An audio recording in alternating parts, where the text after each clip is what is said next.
entrevistas, análisis.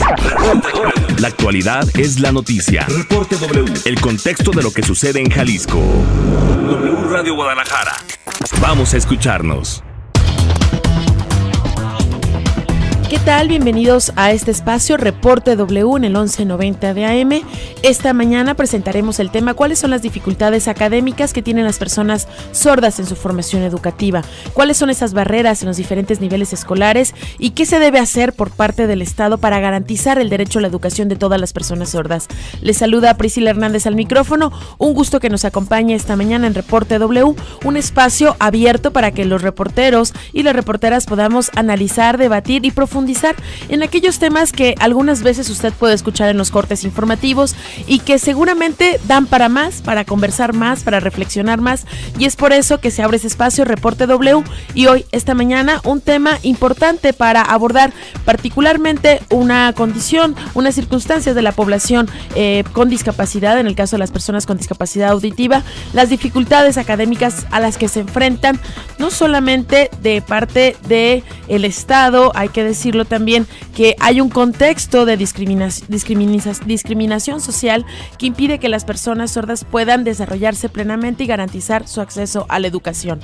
Gracias por acompañarnos en Reporte W. Le invitamos a que nos siga a través de nuestras redes sociales y también que pueda llamar a la cabina al 3616-9502 y 07. Arrancamos esta mañana con Reporte W. En Reporte W vamos a escucharte. Redes, Twitter, @W Radio-GDL, Facebook, W Radio Guadalajara. Reporte W. Y como ya decíamos, es un tema amplio que genera hacer un análisis desde lo más particular hasta lo general. ¿Qué ocurre para que una persona sorda encontremos que en sus niveles educativos, datos del INEGI, muchas veces las personas con discapacidad no concluyen su licenciatura, tienen dificultades para acceder, ya no digamos, a un nivel de posgrado?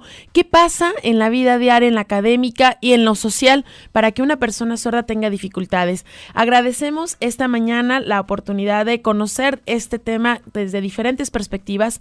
Agradecemos a Erlinda Cisneros Balbuena, representante de padres de familias con hijos sordos que recientemente presentaron una queja ante la Comisión Estatal de Derechos Humanos justo por este tema. Buenos días, Erlinda. Hola, buenos días. Gracias por este espacio que nos dan. Sí, se presentan varias situaciones desde la niñez, ¿verdad? Y pues hay que pedir información, acercarnos a los medios de información para saber qué hacer con nuestros chicos, nuestros niños. Muchas gracias por la oportunidad de poder escuchar su voz, de conocer su planteamiento, y también agradecemos al académico Rodolfo Torres, quien es una persona que ha estado muy cercana desde la academia, pero también desde la vida personal con la comunidad sorda. Un gusto contar con su presencia esta mañana, Rodolfo. Muchísimas gracias, Priscila. Un gusto estar aquí con todos ustedes. Y gracias también a W por abrir este espacio, por tocar este tema, que es fundamental no solamente para las escuelas, sino también para generar ambientes de inclusión en todos los ámbitos, laboral, educativo, en los medios de comunicación. Las personas sordas existen. Es un grupo bastante numeroso. De pronto mucha gente dice, es que casi no se ven. No, las personas están ahí. Entonces el tocar el tema pues nos da la oportunidad de generar estos espacios de inclusión. Es un gusto que podamos estar aquí conversando y reflexionando sobre un tema, como ya hemos dicho, el papel que tienen los medios de comunicación para apostarle a la inclusión. Y también se encuentra con nosotros esta mañana Laura Elena Soto, directora del proyecto de Educación Incluyente, que es un proyecto que ha generado diferentes frutos. Uno de ellos es la primera generación de estudiantes sordos que egresaron de la preparatoria y que ahora están cursando su licenciatura. Buenos días, Laura. Hola, buenos días, Pris. Muchas gracias por la invitación. Gracias a W Radio por el espacio. Muchas gracias. Y para hablar también de un tema importante que recién se aprobó esta semana, es una semana que fue histórica para la población sorda en el estado de Jalisco, que fue una aprobación a las modificaciones a la Ley Estatal de Discapacidad para armonizar un tema importante que es el tema educativo para la población sorda. Nos acompaña Guadalupe Díaz de Sandy, presidenta de la Asociación de Intérpretes. Buenos días. Hola, muy buenos días, Pris. Muchas gracias por el espacio. Muchísimas gracias y estamos también, nos acompañará a lo largo del programa Ana Guadalupe Herrera Amaral, presidenta de la Asociación Recreativa, Cultural y Deportiva Silente de Jalisco. Así que arrancamos el tema con la primera pregunta. Si tuviéramos que imaginar en esta idea lineal de una persona sorda desde su crecimiento, en, digamos, ya el preescolar, primaria, secundaria, ¿cuál es la principal barrera? Y arrancaría con Erlinda, de parte de los padres de familia, que se encuentran a lo mejor para entrar a la vida académica un niño o una niña que tiene discapacidad auditiva. ¿Qué pasa cuando comienzan a ir al preescolar? ¿Qué pasa en esta etapa básica y fundamental en la formación de los estudiantes? ¿Hay adecuaciones, hay accesibilidad para los niños y las niñas sordas? Primeramente me quiero expresar de esta forma. La familia, los padres de familia, debemos de aceptar a nuestro niño con su discapacidad y, como dije al principio, enfocarnos en la información que podemos brindarle a nuestro niño con la lengua de señas mexicanas. Si no se conoce la lengua de señas mexicanas, no podemos comprender qué nos quiere decir el niño o cómo comunicarnos con él. La lengua de señas es muy básica para comprender desde que está niñito. Sus miradas son muy expresivas, pero no hay una comprensión total. Entonces, primero la aceptación de que necesitan una atención más especial y su idioma que es hermosa en la lengua de señas mexicanas. Si no se conoce, hay que buscarla de donde es, como no tenemos una expresión oral, la lengua de señas es lo básico para ellos. Y en lo cotidiano, Rodolfo, desde la academia que han encontrado, ¿se habla la lengua de señas en las escuelas básicas? ¿Tienen conocimiento los docentes y profesores respecto a esta lengua? Para tocar este tema es importante, Priscila, que tengamos una visión histórica y sobre todo global sobre cómo se ha entendido a la comunidad sorda. Durante muchos años se ha visto como una comunidad de personas enfermas, con un trastorno, con una pérdida, y una comunidad que ha sido segregada y que ha sido objeto de una atención especial. Sin embargo, la tendencia desde los años 70 es que se quite ese paradigma médico, ¿no?, de entender a la sordera como una condición médica y verla desde la experiencia sociocultural que ahí radica. Como bien comenta la señora Erlinda, esta comunidad ha desarrollado de manera clandestina y segregada desde esa periferia donde se le ha colocado una cultura, un idioma y una forma de ser muy particular. Esta comunidad ha trabajado mucho por su empoderamiento, por la generación de derechos civiles, y la tendencia a nivel internacional la notamos muy fuerte en la península escandinava, por ejemplo, que desde los años 70 países como Noruega, Suecia o Finlandia comenzaron con este alto a la discriminación, este alto a la segregación, y decir, oigan, nosotros tenemos una voz, que no se escuche no es motivo para que nos segreguen. Esta voz se ve, esta voz se siente y es una voz que tiene derecho a existir. Nuestro idioma y nuestra cultura deben existir. Entonces esta comunidad empoderada comenzó a tener incidencia en espacios políticos, en medios de comunicación y en universidades. Tan así que al llegar a las universidades se ha implantado este modelo bilingüe bicultural, donde se dice, nosotros como sordos podemos aprender desde nuestra lengua materna y aprender la lengua oral en medida de nuestras capacidades.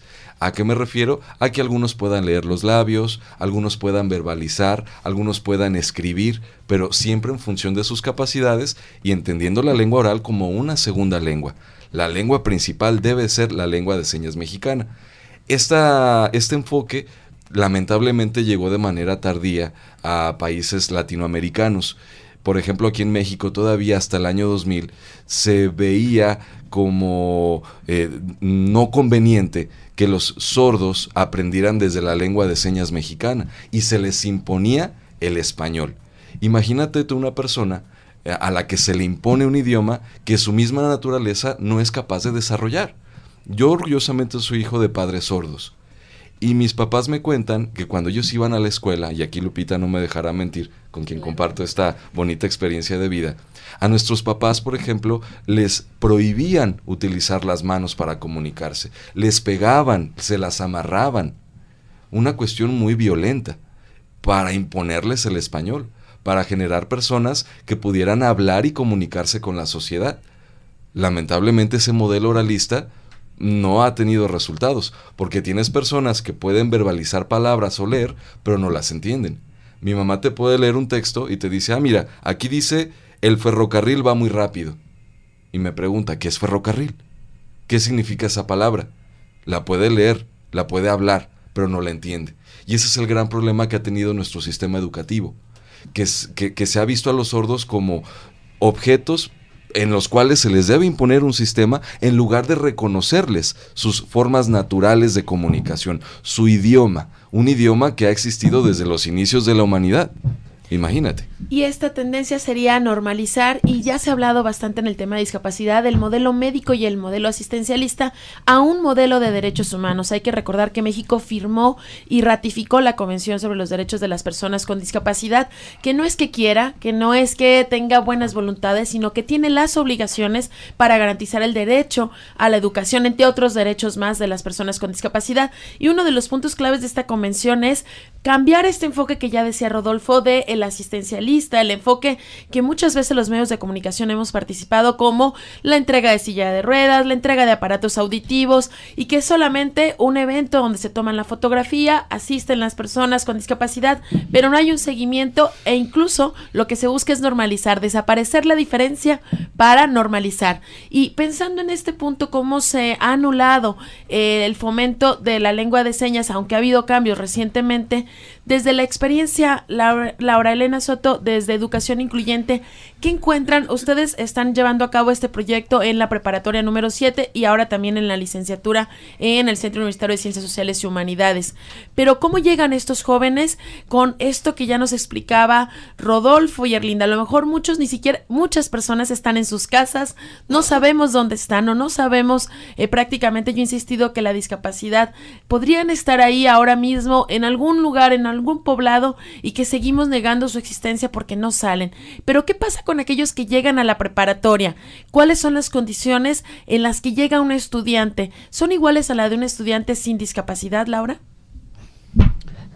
Los chicos, bueno, generalmente llegan sin lectoescritura, sin adquisición del español escrito, pero tampoco sin adquisición de la lengua de señas. Entonces ni siquiera son semilingües, son chicos que no han tenido acceso a ningún idioma. Hay otra parte que llegan los muchachos oralizados, pero sin comprender su entorno, sin cultura general. Son chicos que nunca han tenido realmente una amistad o una conversación con otra persona sobre temas de desarrollo humano o sobre temas de lo que les compete, de inquietudes a los jóvenes.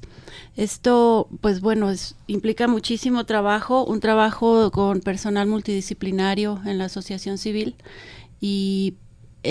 pero aunque llegan con su certificado de secundaria, pues con ganas de seguir estudiando, y los papás con la expectativa de que van a poder cursar así la preparatoria. La verdad es que la realidad no es así. A estos jóvenes hay que prepararlos bastante, a veces 1 año, 2 años, 3 años, antes de que pudieran estar en condiciones de poder acceder a la preparatoria.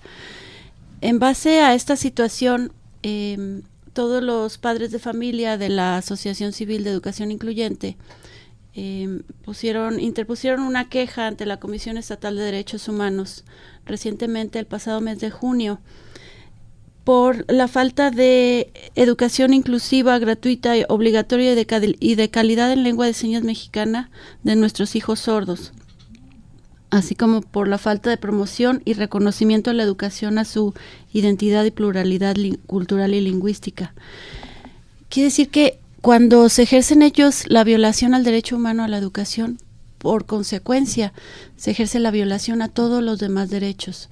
No, generalmente una persona sorda que no tuvo acceso a la educación, pues no pide tampoco, no exige derecho a la salud, al trabajo, a la cultura, etcétera, derechos fundamentales. El tema de la educación es básico en un ser humano. Ellos al llegar a la edad adulta quedan segregados, excluidos totalmente de la sociedad, excluidos totalmente de cualquier servicio de gobierno. Y pues bueno, esto se ve reflejado en estadísticas. Según la Organización Mundial de la Salud, en Jalisco existen aproximadamente 75,000 personas sordas, de las cuales aproximadamente el 40% de esta población es analfabeta. Es un porcentaje altísimo. Si lo comparamos con lo que muestra el Instituto Nacional para la Evaluación de la Educación, dice este instituto que las poblaciones de más alta marginación y pobreza, como poblaciones rurales aisladas, el índice de analfabetismo es solamente del 3%. En la población sorda es del 40%. Es la población más segregada educativamente. Esto, pues bueno, la Secretaría de Educación reiteradamente lo ha negado. Cuando hemos pedido nosotros, los padres de familia, educación, ellos nos dicen, bueno, pues ahí está el programa de implante coclear, pues pónganles implante para que hablen y así ya no necesiten intérprete. La ONU en el pasado 2014 le hizo recomendaciones muy fuertes a México en este tema. La ONU le dice a México, deja de persistir en el modelo de educación especial y ya trabaja la inclusión educativa. Y también le dice a México, es importante que trabajes en esto que está pasando en la ausencia de intérpretes en las aulas. Y pues bueno, ya pasaron casi ya 4 años, la ONU en el 2018 le vuelve a hacer un examen a México y no avanzamos en nada. Lo que nos preocupa realmente aquí en Jalisco es que la Secretaría de Educación Jalisco está negando este tema. Y hay que decir que agradecemos a Patricia Sánchez, conductora, productora, jefa de información en W Radio, quien hizo las gestiones correspondientes ante la Secretaría de Educación Jalisco, porque era un tema donde en esta mesa debiera estar también la Secretaría de Educación Jalisco. Lamentamos que hasta esta semana prácticamente incluso se les insistió con tiempo suficiente, no tuvimos confirmación y nos hubiera gustado bastante tener la perspectiva, la opinión de la autoridad, porque insistimos, México está obligado a cumplir con la Convención sobre los Derechos de las Personas con Discapacidad. Muchas veces yo insisto con el tema de la convención que tendríamos que tomar en cuenta que México fue el anfitrión para la creación de esta convención. Ustedes recordarán a Gilberto Rincón Gallardo, quien fue el primer candidato a la presidencia con discapacidad, y bueno, él fue uno de los impulsores de la creación del Consejo Nacional para Prevenir la Discriminación y generó que México fuera el anfitrión que reuniera a otros países para la Convención sobre los Derechos de las Personas con Discapacidad, que al no cumplirse, México, como otros tratados y convenios, lo que permite decir es que al final está ignorando y menospreciando a la población con discapacidad. Y preguntarle, Linda, usted presentó como parte de los padres de familia esta queja ante la Comisión Estatal de Derechos Humanos. Presentar esta queja, estar ahí como papás, como madre de familia que le ha tocado estar en este proceso, ¿qué la motiva a sumarse a esta demanda y decir tenemos que exigirle a las autoridades? ¿Qué la mueve para hacer esta exigencia? Sí, mira, sí estuve participando, pero no fui directamente yo, sí. Fue un grupo de padres de familia. Fue un grupo de padres de familia que eran de secundaria, sí.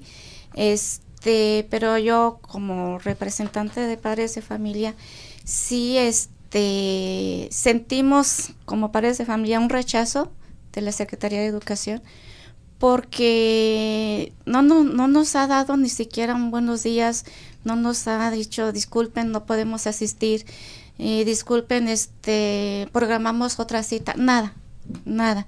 Es un rechazo que no lo podemos comprender, mucho menos entender, mucho menos nada. El nada es nada. Entonces sí, volteemos a ver. A nosotros como padres de familia nos importan nuestros hijos Y estos niños que ya están participando en varios eventos, se dan cuenta desde niños que sí se puede, pero solos no pueden. Ya en lo educativo necesitan muchísimo apoyo.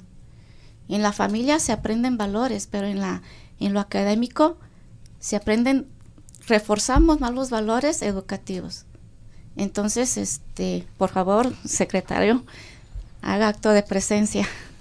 Y lo que decía Erlinda particularmente, la Secretaría de Educación Jalisco, al ignorar, al no estar presentes, parecería entonces que hay diferentes niveles de ciudadanía, y esto también es muy grave. Rodolfo, antes de pasar a Ana Guadalupe, muchísimas gracias por estar presente en este programa, la presidenta de la Asociación Recreativa, Cultural y Deportiva Silente Jalisco. Es muy importante para nosotros su presencia en este programa, y antes de pasar con usted al programa, muchas gracias, Rodolfo, preguntarte, ¿qué hace que sea más fácil pensar en que las personas estén oralizadas, es decir, repitan las palabras, lean los labios, en lugar de implementar la lengua de señas? Ya nos decías de varios aspectos históricos, pero desde el aspecto de discriminación o inclusión, ¿cómo podríamos hacer también un análisis de por qué esta negación sistemática a reconocer la lengua de señas? Bueno, esta situación nos habla de un fenómeno bastante interesante donde existen dos papeles, hay un opresor y un oprimido. Y el opresor busca desconocer las aportaciones que el oprimido pudiera hacer. Le desconoce su identidad, desconoce su idioma, y al desconocer el idioma estás desconociendo el pensamiento, la cultura, las formas propias de interacción.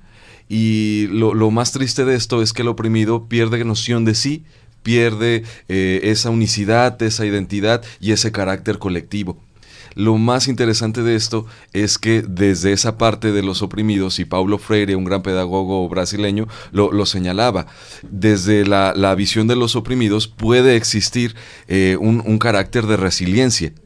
Y la comunidad sorda ha sido un ejemplo bastante interesante de resiliencia a nivel internacional, donde a pesar de esa violencia simbólica, esa violencia física que se dio desde la familia o desde las escuelas, han salido adelante con su idioma, con su lengua de señas. Aquí en México la situación es bastante interesante, ya que cuando hablamos de educación de los sordos, tenemos un referente bastante positivo. En 1867, Benito Juárez, cuando fue presidente de la República, instauró la primera escuela nacional para sordos.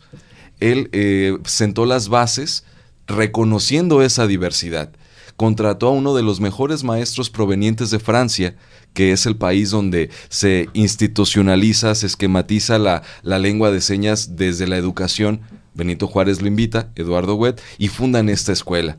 Sin embargo, el modelo oralista, después de 1880, tiene más éxito porque es mucho más cómodo para un sistema, desde esta parte ventajosa de poder o desde los opresores, el no generar tantas modificaciones. El que los sordos, al ser tan diferentes, es mejor que ellos actúen en función de nuestras necesidades, de lo que para nosotros es más fácil.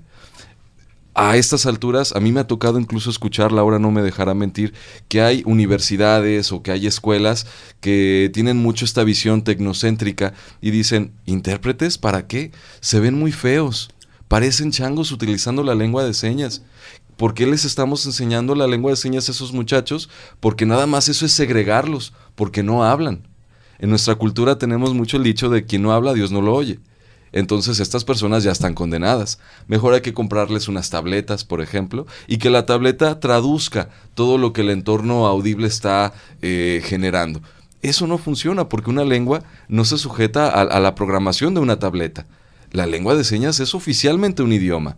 Y desde la academia, desde 1980, por ejemplo, en Estados Unidos, se ha instaurado toda una línea de investigación que reconoce a la lengua de señas como un idioma viso-gestual, que tiene su gramática, que tiene su sintaxis, que tiene sus manejos de tiempo y que configura toda una forma de ser y de pensar. Este vuelco desde la academia también ha servido para la visibilidad y el empoderamiento de esta comunidad. Tan así que en Canadá, en Estados Unidos o en Europa tenemos teóricos, tenemos sociólogos, tenemos maestros netamente sordos. Esta situación, Priscila, aquí en México no se ve. A un sordo, si bien le va, solamente termina su secundaria y con bastantes carencias. Por eso proyectos como el de educación incluyente se han erigido como un referente a nivel nacional, porque es promover el enfoque bilingüe bicultural, donde el sordo se siente orgulloso de serlo, donde el sordo aprenda desde su lengua materna y en función de sus posibilidades aprender el idioma del entorno. Aquí también tenemos la Declaración de Derechos Lingüísticos, donde se reconoce que todos los seres humanos tenemos el derecho de vivir y de crecer y de aprender desde nuestra lengua materna, que es en el caso de las personas sordas, es la lengua de señas. Y esto pues es bastante necesario y no queremos nosotros como comunidad que se quede en el papel. Para las autoridades o para las escuelas implica un cambio, sí, pero es un cambio necesario, es un cambio urgente porque existe una deuda moral histórica con esta comunidad. Y no nada más con los sordos, también con las comunidades indígenas, donde se desconocen sus idiomas. Y que justo con esto que comenta Rodolfo Torres, el académico Rodolfo Torres, es importante destacarlo. Hay similitudes, los grupos segregados y excluidos históricamente de nuestro país tienen similitudes y en este caso no hay que insistir que muchas veces, como ya explicaba, suele decirse que el otro aprenda, que el otro cambie, cuando no se han generado medidas para que el otro sea incluido. No es que sea nada más sumado, sino que realmente tomado en cuenta sus diferencias. Les agradecemos que continúen acá en Reporte W, les invitamos a que nos llamen a la cabina si tienen alguna duda o pregunta.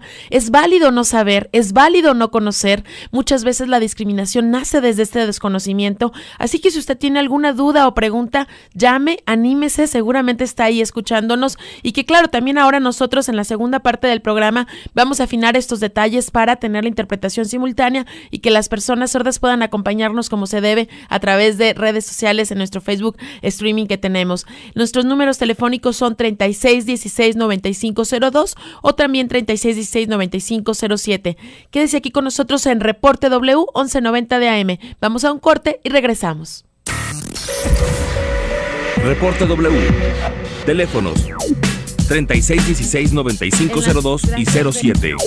Reporte W. Reporte W. Reporte W. ¿Dónde está la noticia? Por W Radio Guadalajara. Verano W.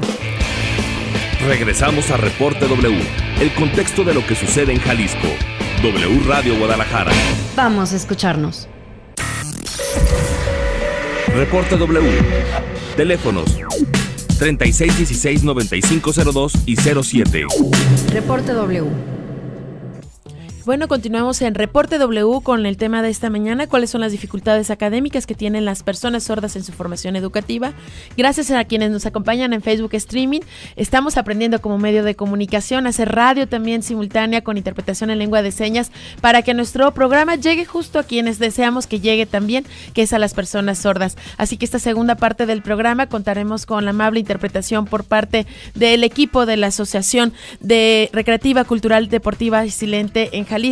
Gracias por la posibilidad que nos dan de poder hacer la interpretación y que los radioescuchas y las personas sordas que están acompañándonos puedan estar enteradas de este tema. Y como decíamos, esta semana fue una semana fundamental para la historia de Jalisco en el tema de discapacidad e inclusión y para la población sorda. El Congreso del Estado aprobó una ley, las modificaciones a la ley para garantizar la educación de las personas sordas, como ya explicaba el académico Rodolfo Torres, respetando y promoviendo y garantizando el acceso a la lengua de señas y de esta forma al acceso a la idea bilingüe cultural, ¿sería? Bilingüe bicultural por parte de la educación para que entonces no tengan que ser el otro el que deba adaptarse a la normalidad, quitarse las diferencias, despojarse de sus particularidades para poder aprender y estudiar.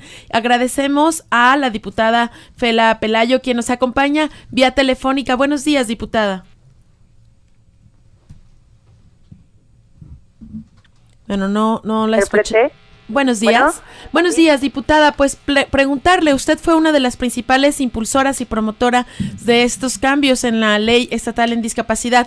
Háblenos en qué consiste. Muchas veces las personas están alejadas de lo que ocurre del Congreso estatal, en el Congreso de Diputados, y que incluso también tienen este estigma y estereotipo los ciudadanos de que los diputados están alejados de las necesidades de las personas. Y lo que sabemos particularmente, y mire que no sería fácil que yo dijera esto ante el micrófono, es que usted particularmente trabajó e impulsó este tema en apoyo de las personas sordas. ¿Qué la motivó a hacer estas modificaciones que al finalmente fueron aprobadas? Gracias, Priscila. Mira, hace 8 meses nos buscaron líderes de la comunidad de sordos, diferentes organizaciones, asociaciones civiles, quienes solicitaban a través de una marcha que los apoyáramos para incluirlos en cuestiones educativas. En Jalisco, hasta antes de esta semana, el Estado no promovía la educación incluyente para personas sordas. Empezamos a analizar esta petición, trabajamos en conjunto con muchos líderes de la comunidad sorda y llegamos a la conclusión, bueno, más bien al trabajo que hicimos con diferentes comisiones, con diferentes diputados, debo mencionarlo, y bueno, encontramos que teníamos que lograr la manera de que la lengua de señas se convirtiera, ya es una lengua oficial mexicana, también vale la pena mencionarlo, pero tenemos que dejarla en la ley como primera lengua, para que a través de los programas de educación inicial, las personas sordas puedan tener acceso a la educación en lengua de señas como su primera lengua, y bueno, estar todos a la par. Esto es un paso importante porque estamos hablando de la inclusión. No es solamente hablar de educación. La educación, yo lo mencionaba, es el aspecto más importante de esta iniciativa, pero viene a la par con una inclusión, con el darle la misma oportunidad a las personas sordas que a las personas oyentes. Y para Jalisco, por supuesto, que es un muy grande paso. Una de las preguntas y cuestionamientos que hubo por parte de la prensa ese día era cómo se va a generar que esto realmente pase a la práctica, qué debe ocurrir, cómo andamos en presupuesto, diputada, y cómo se va a llevar que esta ley se implemente realmente como se desea y que un documento tan importante se convierta en realidad para la población sorda. Sí, mira, lo platicábamos con la comunidad sorda desde el primer día que empezamos a trabajar. Vamos por pasos. En el Congreso del Estado, señalando que somos dos poderes diferentes, el Congreso del Estado y el Gobierno del Estado, uno es el Ejecutivo, otro el Legislativo, pues el primer paso era modificar la ley, asegurar que a través de una ley ellos pudieran tener una exigencia legal.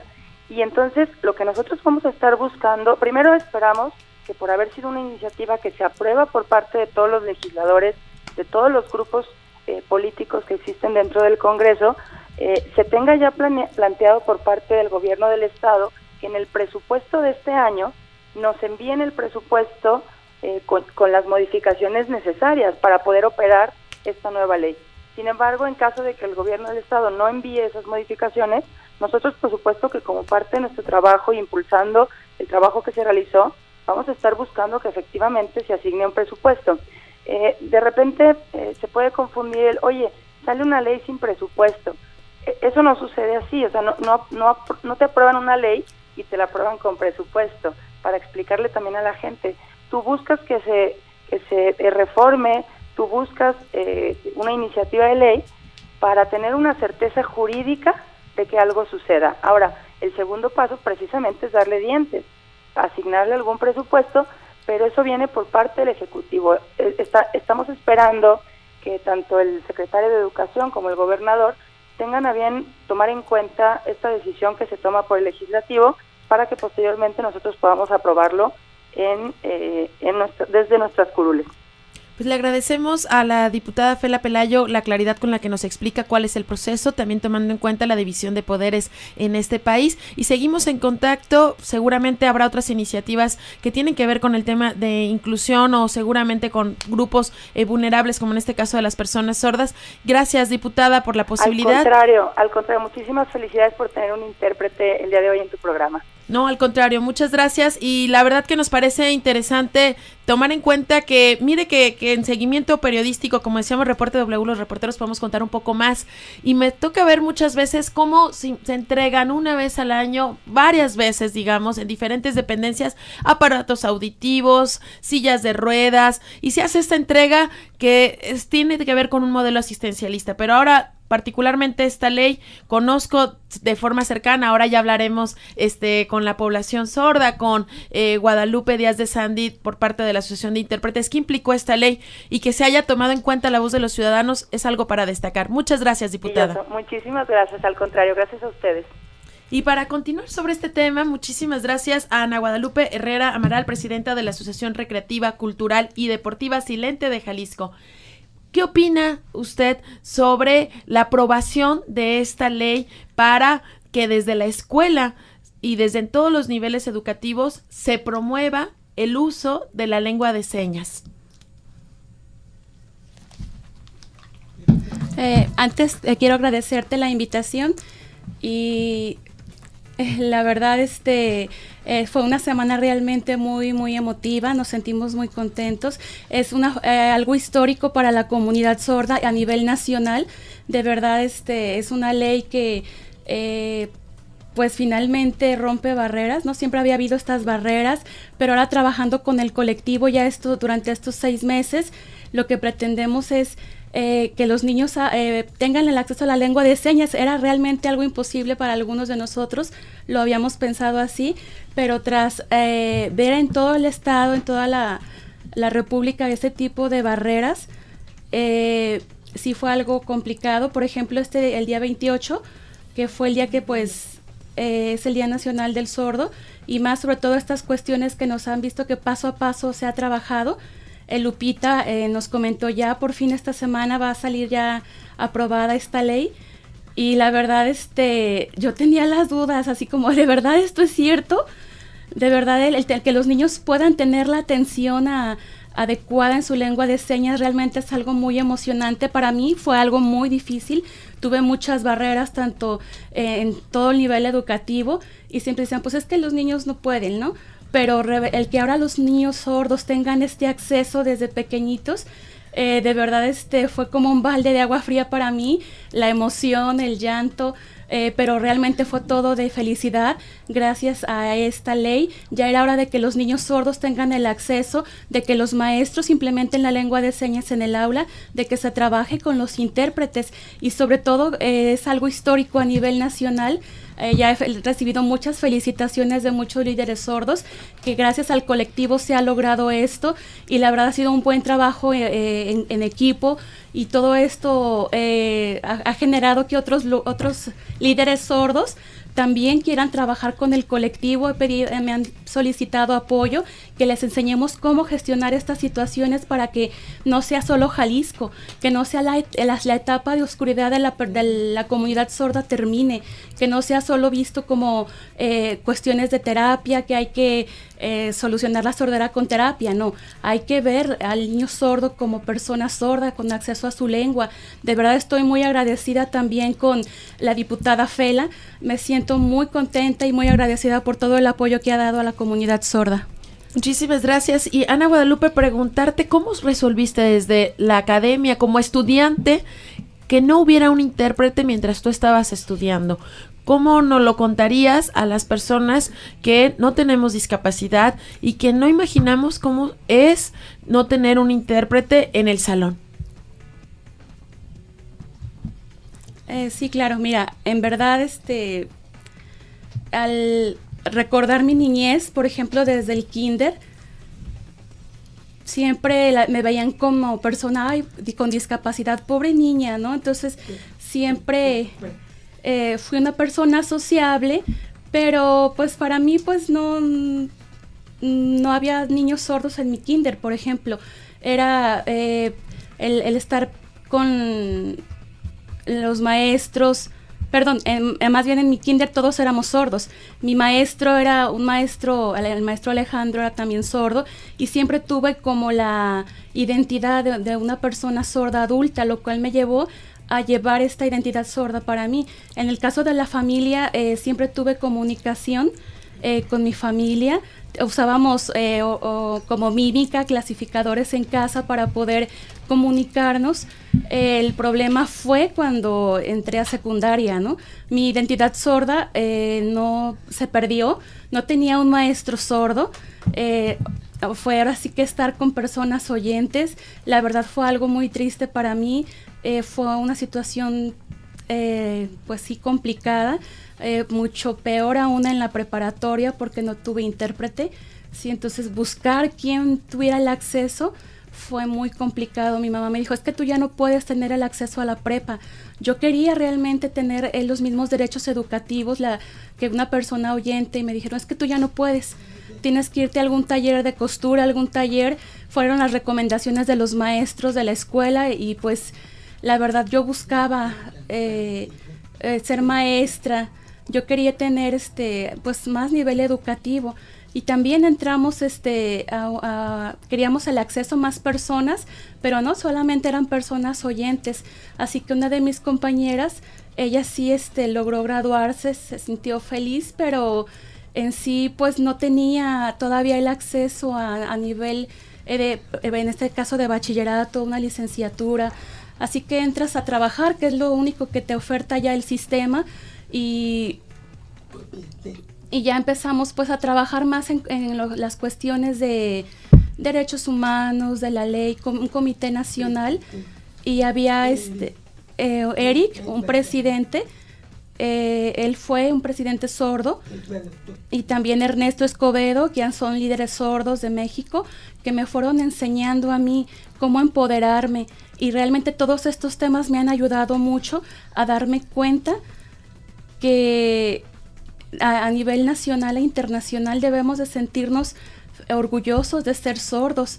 Y es verdad, ahora que ya en mi experiencia estoy viéndolo, tengo muchísimas ganas de ir a lugares, por ejemplo, como Bolaños y a otros lugares, para ir impulsando a los pequeños. Me tocó esta experiencia alguna vez y de verdad sí es muy complicado para los sordos que viven en pueblos el tener el acceso educativo, entonces requerimos mucho apoyo. En el caso mío, por ejemplo, en otras, hablando de otros rubros, en cuestiones de salud, no cuentas con un intérprete, ni siquiera un acceso adecuado a nivel de salud, y todo esto también implica un gasto. O sea, ¿cómo contrato un intérprete? ¿Cómo lo pago?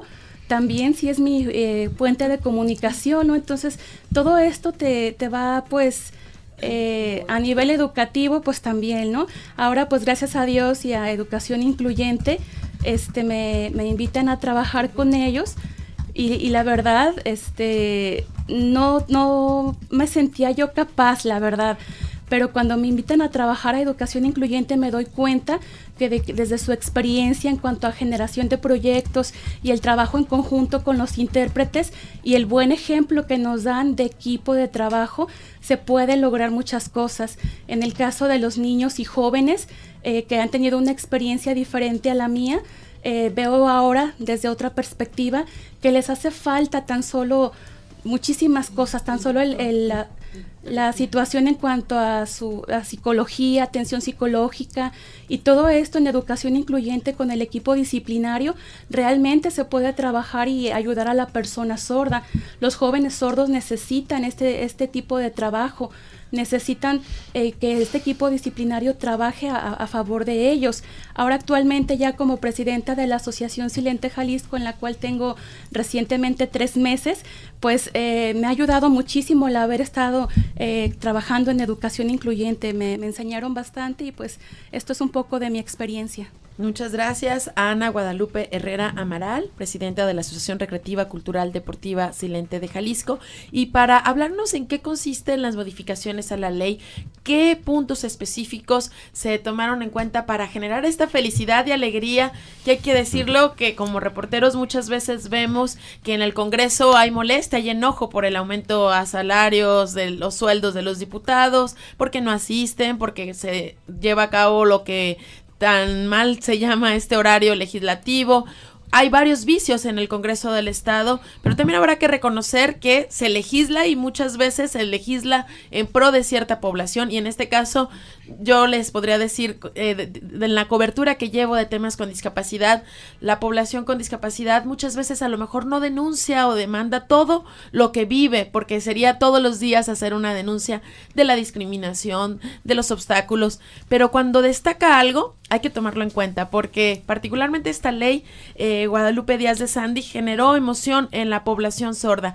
¿Cuáles serían las especificaciones particulares que tiene esta legislación y que sabemos tú impulsaste como presidente de la Asociación de Intérpretes de Jalisco? Bueno, lo trabajé junto con el colectivo de personas con discapacidad. En esas forman parte 7 asociaciones de intérpretes. ¿Me ayudas un poco a acercarte el micrófono? Muchísimas gracias. Bueno, lo forman 7 asociaciones de personas sordas, intérpretes de lengua de señas. Y bueno, lo trabajamos, como bien lo dijo Fela, pues junto con ellos, el colectivo de personas con discapacidad, se logró hacer el reconocimiento, como bien lo decía Rodolfo Torres, en el artículo 4 de las personas con, los derechos de las personas con discapacidad, se agregó una fracción, la 17, que es 16, la persona sorda adquirir al aprendizaje de la lengua de señas mexicanas como primera lengua. Esto fue como un logro pues bastante para la comunidad sorda. Otra de las modificaciones que se hizo junto con ellos es el artículo 27, que es el garantizar la educación bilingüe y cultural desde educación inicial a través de la lengua de señas. Eso es algo histórico a nivel nacional. El primero aquí en Jalisco, y bueno, también en ese mismo 27 que corresponde a la Secretaría de Educación, es que se establecen las bases y requisitos para certificar a intérpretes de lengua de señas mexicana, algo que realmente pues no teníamos. Entonces, creo que son como las principales modificaciones que se hizo a la ley de inclusión, poquitas pero bastantes grandes. Y esto es reconocer que no se tiene que fomentar el enfoque médico, es decir, o el oralista de tienes que hablar, tienes que responder. Yo recuerdo mucho una anécdota que me explicaba una persona sorda de nos oralizan para pedir en un restaurante, para que no llames la atención con las manos, para que digas sí quiero una pizza o sí quiero una hamburguesa. Desde tu experiencia, Guadalupe, como intérprete, ¿cómo cambia para la vida de una persona sorda el acceder a un intérprete en espacios donde seguramente tú has estado, la academia, en un hospital, en un proceso incluso legal? ¿Cómo se modifica la actitud de la persona sorda al saberse acompañada por un intérprete? No, es pues al momento de que esté una intérprete de lengua de señas, pues interpretando lo que realmente es algo como decía Rodolfo, o sea, comprenden lo que quieren ellos pues entender y todo, y no es como solamente una interpretación o algo que pues nada más dice sí o no se quedan como con la comunicación a medias. Entonces es algo que ellos tienen ese acceso, pues. Se sienten ellos mismos. Así es. Y eso es un valor inalienable en la vida de cualquier persona, el ser ella misma, él mismo. Y eso es claro con la lengua de señas en el caso de los sordos.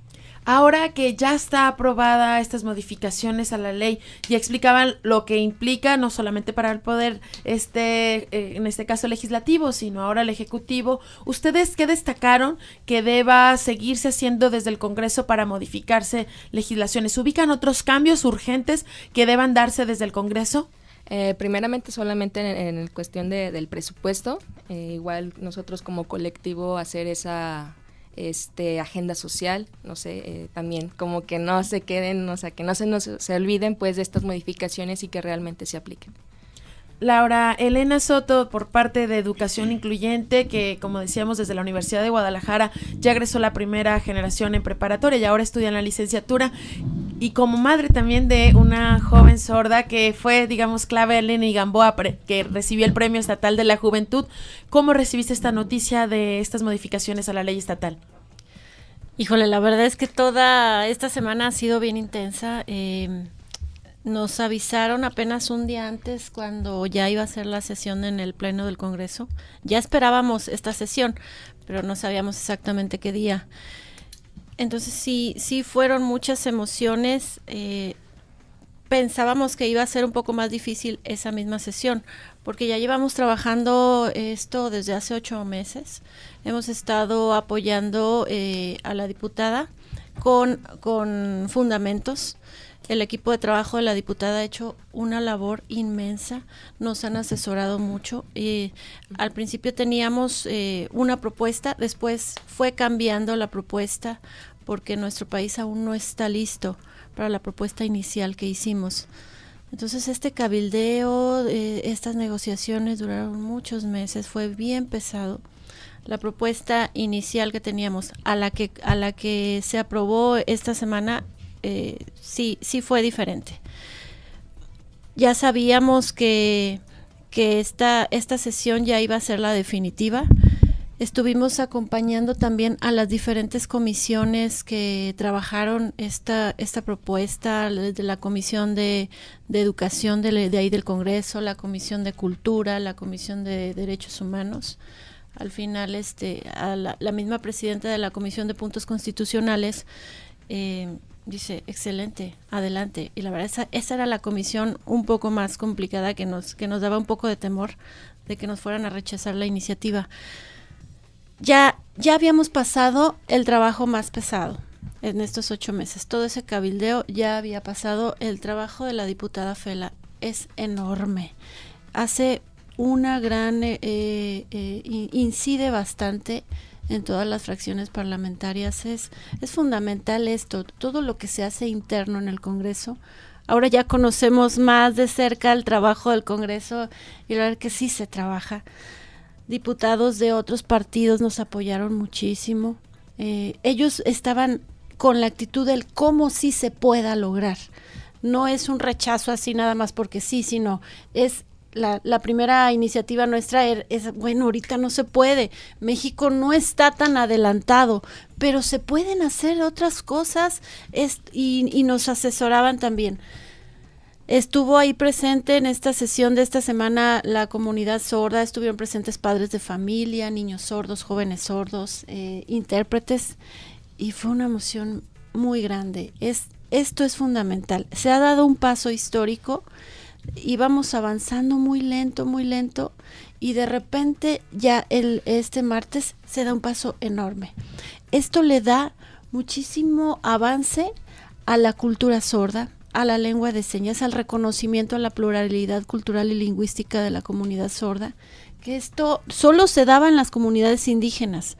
La comunidad sorda exigía que se le reconociera esta pluralidad, pero bueno, gracias a esto vamos a seguir dando grandes pasos. 2018 viene con grandes expectativas para la educación de las personas sordas. Esto que se trabajó con el Congreso generará empleos, generará evolución en la comunidad sorda y por supuesto desarrollo de la misma cultura. Vamos a incidir bastante en Jalisco. Pues nos dará mucho gusto poder estar ahí para contarlo y también estar aquí para contar aquello que no se ha hecho, porque hay muchas cosas que no se han hecho. Es decir, entendemos el reconocimiento que hay que hacer ahora, en este caso a la diputada Fela Pelayo, y nos sumamos a este reconocimiento social que se le hace, pero también hay que decir que hay pendientes del Consejo Estatal para la Atención a Personas con Discapacidad, del COEDIS, desde la obligación de las comunicaciones públicas para que sea accesible el espacio para las personas con discapacidad, y nos alegra que el 2018 vaya a ser un buen año. Me gustaría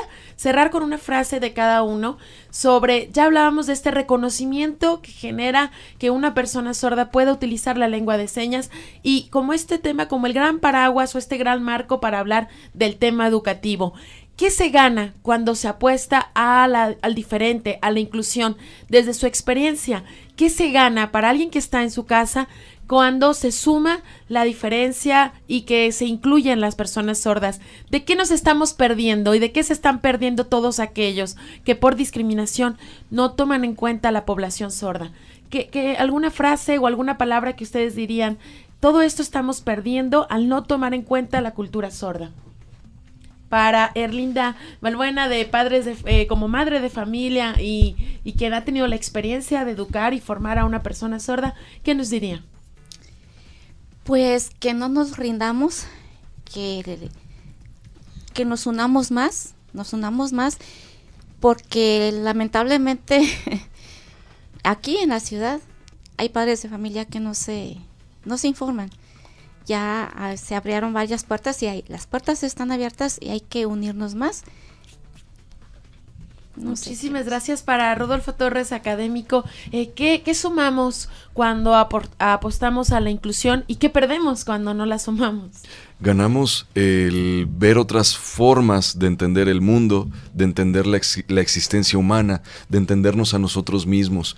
Ganamos también amistades, ganamos amor, ganamos el acercarnos con nuestros hijos, con nuestros padres y el fortalecer la unión social. Creo que son más las cosas que se ganan al reconocer la diversidad cultural y lingüística que tiene un país tan vasto como México. Muchas gracias. Laura Elena Soto, directora y creadora del proyecto educativo Educación Incluyente. Ganamos, nos enriquecemos con la diversidad. En la diversidad está la gran riqueza del ser humano. Todos somos maestros y alumnos de todos, porque cada realidad es importante. Cada realidad nos suma. Conocer mayor diversidad de realidades nos hace crecer y también amplía nuestro universo interior. Para Guadalupe Díaz de Sandy, presidenta de la Asociación de Intérpretes e impulsora de las modificaciones que ahora tienen tan contenta a la población sorda en Jalisco. Pues en mi caso ganamos, yo gané muchos aprendizajes de cada una de todas las presidentas, compartir experiencias y, como dice Rodolfo, ganamos más en Muchas eso. Gracias. Para Ana Guadalupe Herrera Amaral, presidenta de la Asociación Recreativa, Cultural, Deportiva y Silente de Jalisco, ¿qué ganamos cuando incluimos a la cultura sorda? Como parte, Ana Guadalupe, de la población sorda, ¿qué se gana cuando se reconoce la lengua de señas a la comunidad sorda? La verdad, en primera yo me siento muy, muy emocionada y sobre todo ganamos mayor inclusión y equidad, ¿sí? Y no solamente en cuestión oral. A nosotros la lengua de señas como nuestra primera lengua es lo importante y nuestra segunda como el español escrito. De verdad me siento muy feliz, muy contenta y ya no tenemos la puerta cerrada, ¿no? Estamos abiertos ya en cuestión social y me siento muy, muy, muy tranquila. Estas barreras ya están desapareciendo y la verdad me siento muy contenta. Para mí, estoy feliz, estoy contenta, es muy, muy contenta. Pues un gusto que nos hayan acompañado en este programa en Reporte W. También a quienes nos están acompañando en redes sociales, los invitamos a que se queden porque habrá una serie de videos para conocer más cómo recibir o atender comunicación con las personas. Verano W. Nos encanta.